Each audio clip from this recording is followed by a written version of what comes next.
Acessibilidade e políticas públicas no ensino superior. Vinheta da marca Prisma. A silhueta de um busto em cores se dissolve no ar.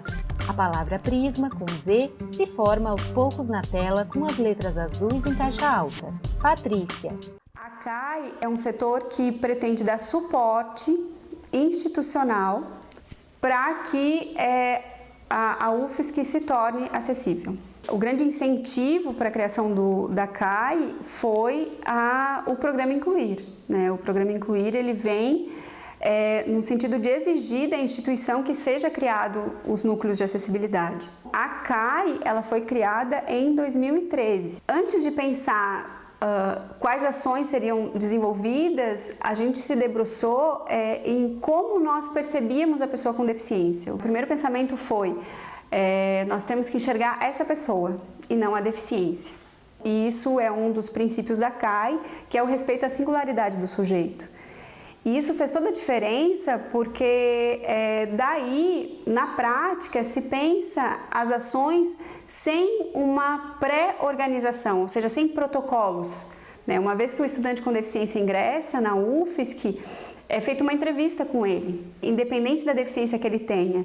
Nós temos muitos estudantes surdos, muitos estudantes cegos e nenhum deles tem as mesmas necessidades em termos de acessibilidade. E isso, pensando na atuação da CAI, foi muito importante, porque é pensar a demanda desse sujeito e como a instituição vai se transformar para se tornar acolhedora. A questão micro é dentro de sala de aula. Então, é pensar uma conversa com um professor que vai receber um estudante surdo, oralizado, um estudante surdo usuário de língua de sinais ou um estudante cego e vai mexer na metodologia dele. Então, por isso também o trabalho da CAI é focado na formação, né? E o público-alvo da CAI não é a pessoa com deficiência. O público-alvo da CAI é a instituição, sobretudo os professores. Porque é lá que os alunos estão, é a ponta, é o ensino.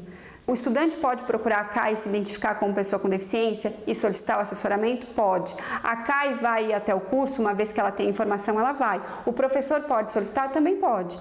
O que tem que estar claro é qual o papel da CAI, que é assessorar, dar o suporte para que as ações sejam de fato acessíveis, né? O que inicialmente aconteceu, em algumas situações logo no início da criação do setor, é pensar que o estudante era responsabilidade da CAI. Então, qualquer questão, desde acessibilidade até uma questão pedagógica, administrativa, se é um estudante com deficiência, ele procura a CAI. E esse é o grande desafio. Não, ele vai procurar o setor que qualquer estudante procura. Ele quer participar de um evento, ele quer auxílio para esse evento. Onde é o lugar que os estudantes procuram o auxílio para um evento? Onde é o lugar que o estudante procura para entender do conteúdo? É com o professor diretamente? É na coordenação do curso? É numa outra pró-reitoria? Então, ele tem que ir nos lugares onde os estudantes sem deficiência vão. O que a CAI faz? Ela dá o suporte para esses lugares. É essa a ideia. Então, a CAI está sempre no pano de fundo. Ela nunca está diretamente atuando, ela é mediadora nesse sentido. A quem a CAI acolhe, acompanha, é o estudante com deficiência. O estudante com deficiência ele é acompanhado para dar suporte para a instituição. A nossa intenção de trabalho é com a instituição, é que seja uma instituição acessível, acolhedora para pessoas com deficiência, estudantes, professores e comunidade em geral. Então, o estudante ele vai passar pela UFSC, mas a UFSC tem que ser uma instituição acessível. Vinícius. Como a Patrícia disse, a UFSC tem que ser uma instituição acessível e esse é um valor presente desde a criação da CAI, como ela mesma falou. Vamos ver agora como que esse valor se apresenta hoje em dia, na entrevista com a Bianca Costa. Bom, a coordenadoria está passando por algumas transformações, algumas mudanças internas, principalmente vinculadas às questões de políticas públicas que estão sendo implementadas ou retiradas. A gente tem agora como maior desafio a permanência do estudante com deficiência, considerando a retirada do programa Incluir, que está sendo excluído das universidades federais, e a gente está tentando implementar algumas ações para dar conta da falta desse programa. Então, a preocupação maior da coordenadoria hoje é com conseguir dar conta das demandas trazidas pelos estudantes com deficiência da universidade sem o aporte de recurso financeiro que vinha sendo recebido via Programa Incluir. O que a gente está tentando fazer é trazer a universidade para essa responsabilidade, descentralizar algumas coisas que a coordenadoria via fazendo de uma forma mais centralizada, então responsabilizar a universidade de uma forma geral para fazer com que essa universidade então pense sim ser uma universidade inclusiva sem precisar necessariamente de uma atividade exclusiva da Coordenadoria de Acessibilidade Educacional. Porque a gente tem a notícia de que a gente não tem mais o Programa Incluir, que seria o programa que daria conta dessa demanda.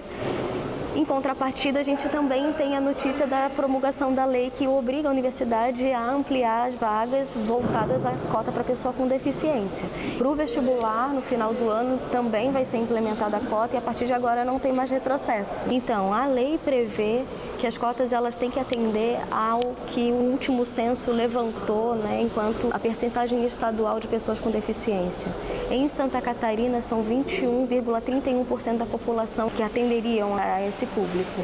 Essa lei, ela prevê a pessoa com deficiência junto com todo o outro público que também é público-alvo das cotas. Então, não é só para a pessoa com deficiência. E tem também uma especificidade nessa cota, que é a pessoa com deficiência que é proveniente de formação em escola pública. Para a universidade, o cálculo que nós fizemos chegou a 11% das vagas, Então, hoje a gente está trabalhando com 11% de reserva de vaga para pessoa com deficiência. A gente está trabalhando com sustos o tempo inteiro, Cada vez que a gente abre os nossos e-mails ou que a gente recebe alguma informação, são coisas novas que vêm surgindo e a gente tem tentado trabalhar da melhor forma diante do que a gente tem de cenário, de conjuntura nacional. Os planos que nós temos é tentar dar conta dessa demanda que a gente sabe que a gente vai ter com a estrutura que nós já temos. Os planos futuros, eles estão muito vinculados à política institucional, é trabalhar a política, É tentar atender as legislações e todas as questões que a gente sabe que são importantes e que a gente também concorda e apoia diante da estrutura que a gente tem, incorporando dentro não da equipe técnica, mas da proposta de trabalho da coordenadoria à universidade de uma forma geral. Mexer com isso é mexer com a estrutura da universidade. Vinícius. A Bianca e a Patrícia falaram sobre a descentralização do atendimento à pessoa com deficiência na UFSC e como a CAI deve apoiar a universidade onde quer que ela esteja. Para entender como isso funciona, vamos conferir a reportagem do grande Vinícius Schmidt. É contigo, Vinícius. Fala, Vinícius. Eu vim aqui visitar o AAI hoje, o Ambiente de Acessibilidade Informacional, aqui na biblioteca. Em frente à biblioteca. Cenas entrecortadas da fachada, do interior da Biblioteca Central e de materiais acessíveis. Clarissa no setor de acessibilidade. O principal ator dentro desse nosso trabalho foi o estudante. Por mais que a gente fez formação, mas assim, no dia a dia, no contato com o estudante, é que a gente foi aprendendo qual a melhor forma de adaptar para cada um, entendendo que cada um tem a sua especificidade, que uma mesa adaptada, ela é adaptada para um, mas às vezes para outro não. Esse setor de acessibilidade informacional, então ele tem uma função dentro da biblioteca que eu vejo como uma ponte entre a pessoa com alguma deficiência e o conteúdo que ela quer chegar, que ela precisa. Por exemplo, uma pessoa que não tem deficiência, ela chega na biblioteca, ela vai até o computador, procura no Pérgamo o que ela precisa, ela vai até a estante, abre o livro e chega ao conteúdo. Alguma pessoa com deficiência, ela precisa, às vezes, de alguma ponte. Então, a gente faz principalmente isso, essa ponte da pessoa com deficiência até o conteúdo que ela precisa. O conteúdo que ela precisa pode ser o conteúdo de sala, conteúdo que o professor exige, em cada disciplina. Essa é a nossa prioridade. Mas o ideal é que esse estudante que queira um material, um romance, qualquer literatura, qualquer revista, um periódico, que não seja adaptado para ele, que a gente consiga fazer essa adaptação. Quando o estudante chega na UFSC, ele passa pela Coordenadoria de Acessibilidade. Da Coordenadoria de Acessibilidade, então, vem um cadastro dele para a gente e com os materiais que ele vai precisar. Se ele precisa de algum equipamento, a gente faz o empréstimo desse equipamento pela biblioteca como se fosse um livro. Só que esse equipamento, ele tem o direito do empréstimo durante toda a vida acadêmica dele. A gente tem lupa eletrônica, a gente tem linha braille, a gente tem teclado adaptado para pessoa que tem baixa visão, tem um outro teclado que chama teclado colmeia, que geralmente é utilizado por pessoa que tem paralisia, que não tem a coordenação motora fina. A gente tem também o sistema FM, que é um equipamento para pessoa que é surda, que usa aparelho.